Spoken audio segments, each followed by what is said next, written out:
ભરૂચ લોકસભા બેઠકમાં સમાવેશથી 5 વિધાનસભા મત વિસ્તારમાં 1893 જેટલા મતદાન મથકો માટે ઈવીએમ, વીવીપેટ તથા કંટ્રોલ યુનિટની ફાળવણી કરવામાં આવી છે.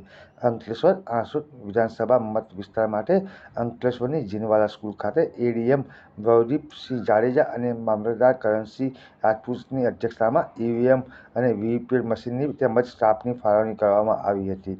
અંકલેશ્વર ખાતે ઈવીએમ સહિત ચૂંટણી સામગ્રીનું વિતરણ કરવામાં આવ્યું હતું. પોલીસ અધિકારીઓની ઉપસ્થિતિમાં ઈવીએમ અને વીવીપેટને મતદાન મથકો પર રવાના કરવામાં આવ્યા હતા. કુલ 247 બૂથ ઉપર પોલીસ સ્ટાફ અને સીઆરપીએફના જવાનો ખડેપગે રહેશે. ઉનાળાની ગરમી વચ્ચે મતદારોનું સ્વાસ્થ્ય ના બગડે તે માટે આરોગ્ય ટીમ પણ તમામ મથકો પર હાજર રહેશે. જ્યારે 7 મહિલા મતદારો માટે પિંક બૂથ, આસોદ ખાતે ઇકો બૂથ તો એક પીડબ્લ્યુડીનું બૂથ પણ ઊભું કરવામાં આવ્યું છે.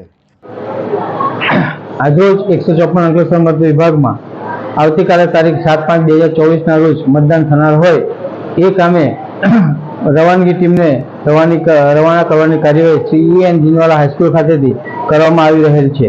જેમાં કુલ 247 મતદાન મથકોએ 1500 જેટલા સ્ટાફ કર્મચારીઓ નિમણૂક કરવામાં આવેલ છે.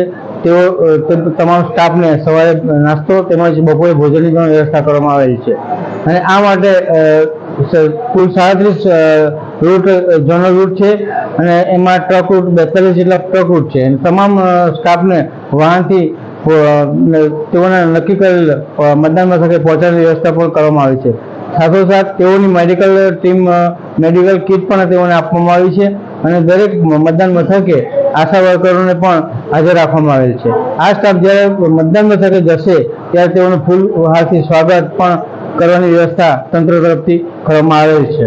આપણા માધ્યમથી જણાવું છું કે આવી તૈયારી હોય તો તમામે મતદાન અચૂક કરો એવી મામલતદાર અંકલેશ્વર તરફથી આપને નમ્ર વિનંતી છે.